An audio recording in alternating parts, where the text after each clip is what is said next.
Boa tarde. A gente está aqui com a professora Natália, do SESMAC, e viemos fazer uma entrevista com ela com relação ao nosso trabalho de estágio básico, ministrado pela professora Iana. E o tema do nosso trabalho é sobre o acesso à saúde de pessoas pretas e periféricas. E viemos aqui fazer algumas perguntas à professora Natália, que tem pleno domínio desse assunto. Vamos lá. A senhora acha que existe uma dificuldade no acesso em razão da racialidade? Sim, né? Talvez a gente precise pensar um pouco que o óbvio precisa ser dito. Sim. Porque algo que é visível para mim, talvez não seja tão visível para outras pessoas. Então, é claro que como mulher negra, a experiência da raça, ela me atravessa e talvez por conta disso eu consiga perceber algumas coisas que outras pessoas não percebam. No entanto, a experiência não é o único critério para isso. A própria psicologia me possibilita que eu consiga ver o quanto as subjetividades vão ser atravessadas por questões sociais, por questões de gênero e também por questões de raça. Então, quando a gente fala assim de racializar, a gente está falando de racializar também as pessoas brancas, então pensar as questões de raça e questões étnicas nos ajudam a pensar o modo como a nossa subjetividade vai sendo atravessada pela raça. Sim. Então, quando você pergunta assim, se em função da raça existem questões ligadas a acesso a serviços de saúde, a serviços de educação, aí eu vou precisar lembrar uma questão bem simples, que é uma questão histórica. O Brasil é um país que, em toda a sua história, o processo de colonização se fez presente. Então, embora a gente tenha supostamente conquistado a independência, mas essa colonização ela ainda se faz presente até hoje. Com certeza. Então, a população indígena foi assassinada e a população negra veio para o Brasil em função do processo de escravidão. E essas pessoas foram, ao longo de um processo histórico, destituídos de sua dignidade em função da sua raça. Esse processo tem raízes profundas na sociedade brasileira. Por isso que quando a gente fala das questões de acesso à saúde, de acesso à educação, de acesso ao emprego, e a gente visualiza os dados estatísticos, eu poderia falar da minha experiência, mas eu posso falar também de dados estatísticos, né? Então, qual é a parcela da população qual é a parcela da população negra que ocupa o ensino superior? E qual é a parcela da população negra que ocupa o sistema carcerário brasileiro? Esses dados, eles vão nos indicar que a população preta, ela está muito mais presente nos presídios. Porque essa população é mais criminosa? É porque está na raça, né, cometer crime? Não, porque existem questões estruturais de acesso à educação, que consequentemente dificulta o acesso a empregos dignos, os bairros periféricos, né, que são ocupados majoritariamente pelas pessoas pretas. Isso vai atravessando a vida desses sujeitos, as questões também ligadas ao impacto do racismo na saúde mental. Então, desde criança você vai sendo discriminado, vai sendo retirado dos lugares, vai sendo alvo de olhares. Isso vai atravessando a sua vida, né? Então, quando você pergunta assim, se o acesso a alguns serviços está atravessado pelas questões de raça, sim. Seja do ponto de vista dos privilégios de alguns, seja do ponto de vista dos caminhos que a gente percorre para ter direitos conquistados. Perfeito. Aí a gente vai com uma questão de subtópico aí. Tá. Se sim, que foi sim a sua resposta, qual o efeito na qualidade de vida? Tá. Qualidade de vida é um conceito abrangente que nos ajuda a pensar sobre alimentação saudável, moradia digna, emprego, sono, né? Ter uma noite de sono tranquila, ter acesso a uma alimentação saudável, praticar exercícios físicos, né? Então, o termo qualidade de vida está relacionado a uma série de acessos que a gente vai buscar ter na nossa vida. Então, se a gente pensar, por exemplo, uma pessoa que ela não consegue dormir 8 horas de sono porque ela acorda às 4 para ir trabalhar, passa o dia inteiro trabalhando e ela chega em casa 10 horas da noite e vai comer e se ajeitar para poder dormir, porque no outro dia ela já tem que trabalhar para fazer isso tudo de novo. Esse sujeito, o sono e a alimentação dele vão estar prejudicadas. Então a gente vai pensar que talvez a qualidade de vida seja algo que esse sujeito não tenha conquistado. Se a gente for pensar isso, adicionando as questões de raça, a gente vai ter todas as questões que atravessam as desigualdades sociais no Brasil. Então, quando a gente fala, por exemplo, que o acesso à qualidade de vida também tem implicações na raça desse sujeito, é porque a maior parte da população brasileira, que é hoje, né, segundo o nosso último censo demográfico, a maior parte da população brasileira é composta de pessoas pretas e pardas. Isso foi um dado do último censo.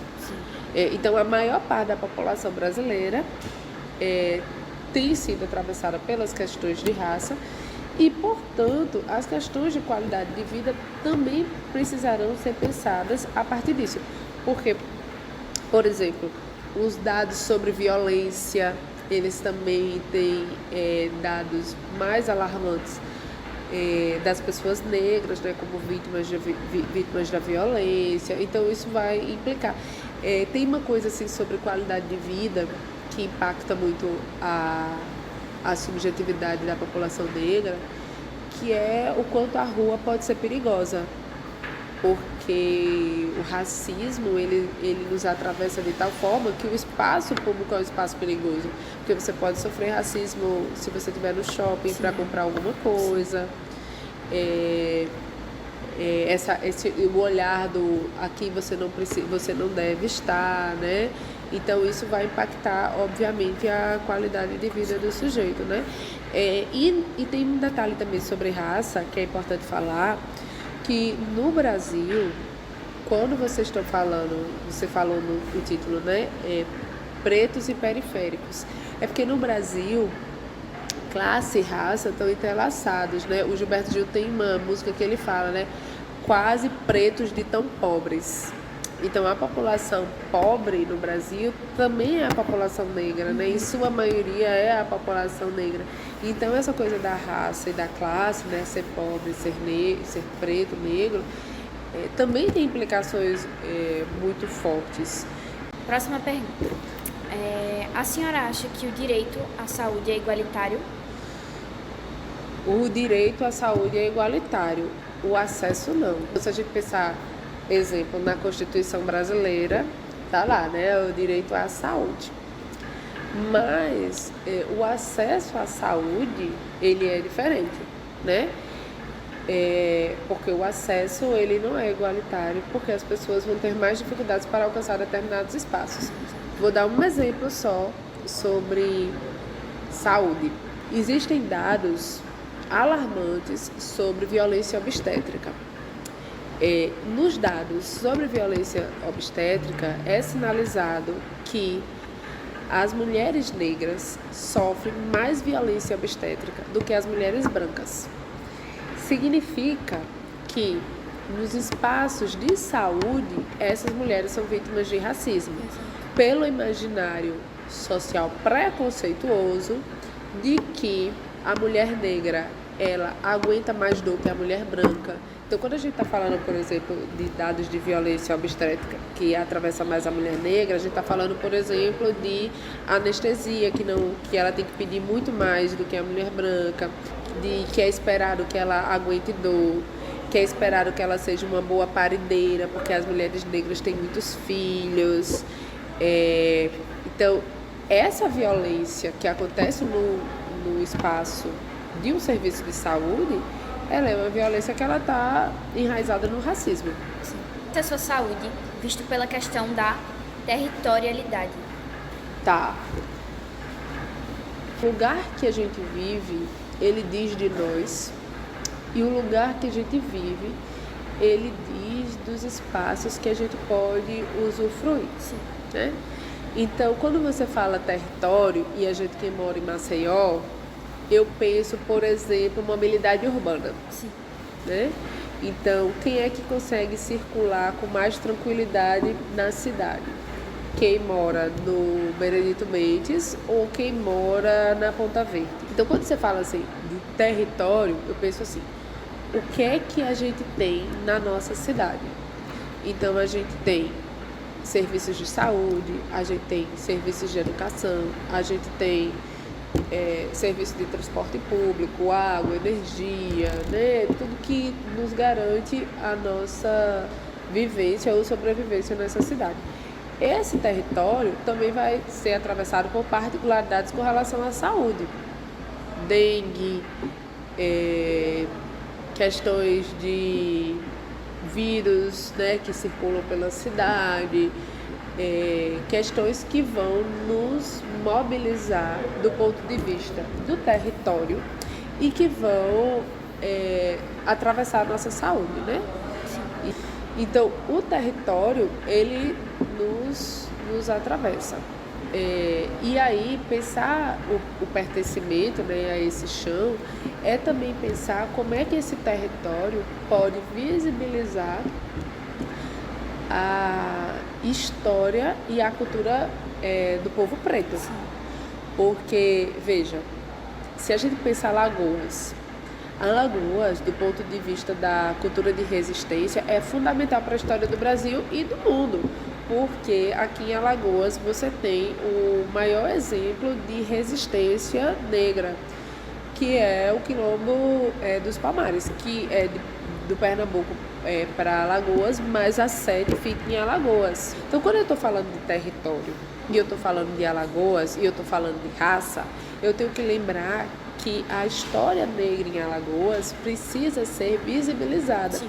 Porque os nossos heróis são heróis negros. Então, se eu estou falando de território, eu estou falando, por exemplo, da história negra e o quanto essa história ela precisa ser mais visibilizada nas escolas, no ensino superior, porque, especialmente no campo da psicologia, existe um impacto impressionante, assim, profundo, com relação à saúde mental, né? Não só com relação com as pessoas, a autoestima, mas não é só autoestima, mas também os quadros de ansiedade, de depressão, de sensação de incapacidade,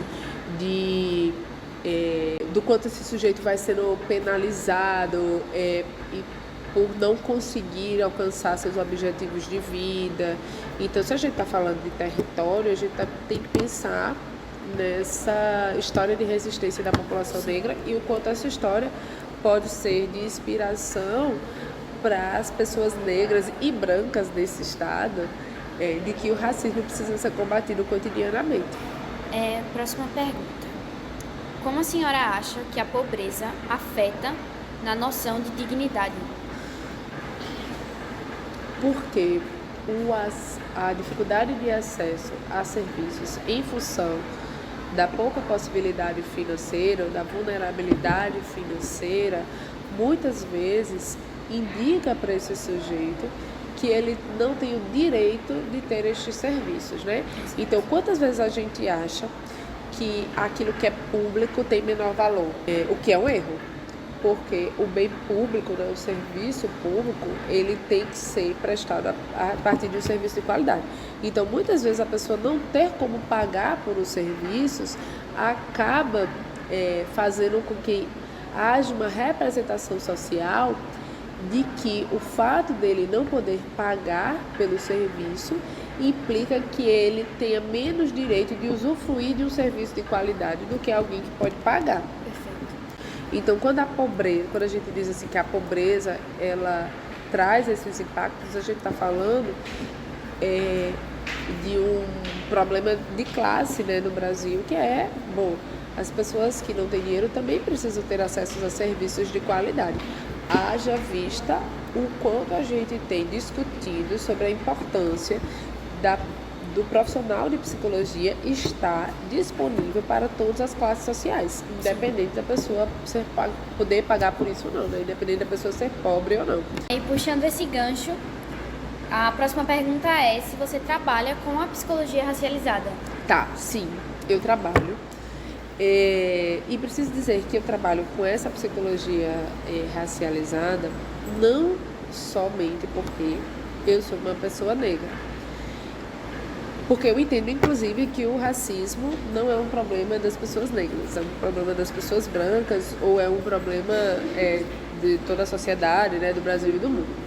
Mas eu trabalho com a psicologia racializada porque eu entendo que se a psicologia ela é uma área, um campo de estudo, um campo de atuação que pretende pensar as questões que atravessam a subjetividade humana, essa psicologia vai ter que estudar questões neurocognitivas ou de processos psicológicos, como atenção, pensamento. Essa psicologia vai ter que pensar sobre sofrimento psíquico, sobre o campo da psicopatologia. E essa psicologia vai precisar pensar também sobre diversas outras questões que atravessam a subjetividade, como, por exemplo, as questões de gênero, como, por exemplo, as questões de orientação sexual, como, por exemplo, as questões de raça. Então, essa psicologia com a qual eu dialogo é uma psicologia que pensa as questões de raça porque entende que esse sujeito, o processo de construção de sua subjetividade também é atravessado pela raça, seja uma pessoa branca, seja uma pessoa negra, né? Se constituir negro ou tornar-se negro, como a Neuza Santos fala, tem a ver com construção da subjetividade. Então, para mim, é muito difícil pensar uma psicologia que não considere raça, porque a raça faz parte da subjetividade desse sujeito, do modo como ele se constitui ou é constituído neste mundo. É por isso que a dimensão de raça está incluída no lugar que eu trabalho, nas questões que eu pesquiso, nos projetos que eu me envolvo, ou inclusive na sala de aula, porque para mim essa psicologia que a gente está dialogando, que a gente está construindo, é uma psicologia que considera todas as questões que atravessam o sujeito, inclusive as questões de raça. Muito obrigada pela sua participação e tenho certeza que enriqueceu demais o nosso projeto. Eu que agradeço. E é isso. Show.